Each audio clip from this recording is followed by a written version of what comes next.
Mr. President, it's been a long day, but on this historic day, that is the end of the 8th Senate, I'm very happy that I have the opportunity to say a few words. Mr. President, so many people have spoken, but let me say that I joined the Senate on the 18th day of January 2018. That was last year. And when I was coming here, my opponents said I was just coming here to while away time. I will not have any opportunity to do anything. I want to start by appreciating you, Mr. President, and your deputy, and the Senate leader, for the way you received me when I came here on January 18th, 2018. I was delayed joining you by anti-democratic forces who used frivolous litigations to delay my coming. But when I arrived here, Mr. President, not only that you welcomed me well, you gave me the opportunity to be part of the 8th Senate. You started by placing me in committees where I served. You gave me membership of 8 committees, and that afforded me the opportunity of immediately interacting with so many senators in the course of the committee works. I was therefore very happy that within this short time, this month, I've been here for 17 months only. And within these 17 months, I've been very active in this 8th Senate.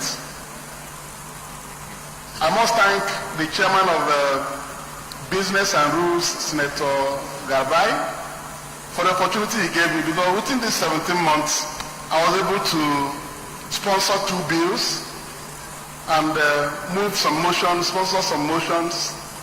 I concluded 2 bills here, passed by the Senate, and got concurrence from the House of Reps within this short time. It was due to your even-handedness in your leadership. I've carefully listened to our distinguished colleagues. I want to tell you, Mr. President, that you have been a protector of everybody in this chamber. Being the only senator from Abga, I was therefore a minority in the minorities, sitting in the last row here. But you always gave me opportunity to contribute to debates, to motions, and bills. When I arrived here, the Transport Department gave me plate number 109, so that's the last, 109. And I proudly moved around with this seat number 109. We are 109 senators. So you made sure that everybody here that had anything to contribute to national development in this parliament was given an opportunity to do so. So I thank you very much. Having said that, Mr. President, I want to say that it's often said that judiciary is the last hope of the common man. It is true that the judiciary applies the laws and provisions in the Constitution to protect the rights of the citizens. But the parliament is saddled with very much more serious responsibilities of making laws. We make laws to protect citizens of this country, their interests, and laws that will ensure good governance of the nation. In my 17 months of being here, Mr. President, I want to say that this Senate has done so much. I agreed that there was frustrated relationship between the 8th National Assembly and the executive arm, owing to the circumstances of the emergence of the National Assembly leadership. When I came here, I observed very carefully to see if you indeed was the problem or any other person in this chamber. But I'm deeply satisfied that, Mr. President, this leadership has been very patriotic. this 8th Senate has been very patriotic. There was something that happened here when I came. The Senate had a standing resolution not to consider confirmations of nominees from the executive. But the issue of membership of the Monetary Policy Committee came here. Some people referred to the standing resolution of the Senate. You had to plead with distinguished senators to ensure that these members were confirmed. You appealed to the conscience of everybody that it was about Nigeria. It's not about anybody, it's about the good of Nigeria. You sought the cooperation of members and we gave you the support. Those members were confirmed. That opened the floodgates to other confirmations that were never denied from that time till today. But even on Thursday, we have confirmed the President of the Customary Court of Appeal, suspending our rules according to the request by the Senate leader. So we have done well. But let me remind this Parliament that we have a very huge responsibility to the Nigerian people. We are the people who will ensure that this democracy survives. The Parliament is the pillar of democracy in any nation. People have spoken about independence of the judiciary, the executive, and the legislature. It is true that if the legislature removes its mind from its constitutional duties, this country will collapse. I therefore want to urge those who will come back. I understand by the number, 43 of our colleagues will come back, 66 may not come back, but others are in the tribunal, some may still come back.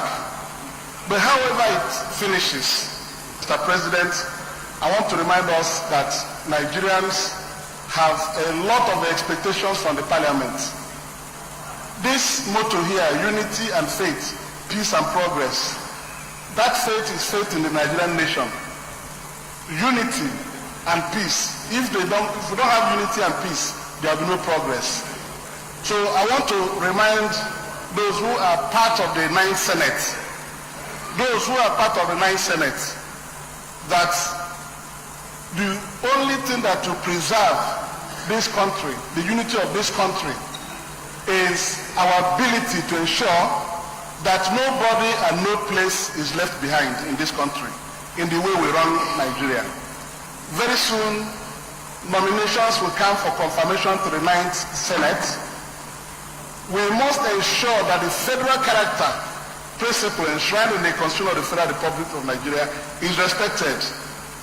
If we don't respect this provision of the Constitution, in the confirmations we are going to make in the next assembly, we shall be threatening the unity of the country. It's very important, therefore, that the oversight function given to the Parliament is guarded jealously. Nobody is asking the Parliament to conform to anybody, but to have to discharge our mandates by the Constitution. Let us be very mindful of this need to be fair to everybody in this country. If we don't do that, the laws we make will not make any meaning. It is by getting everybody together that this country will survive.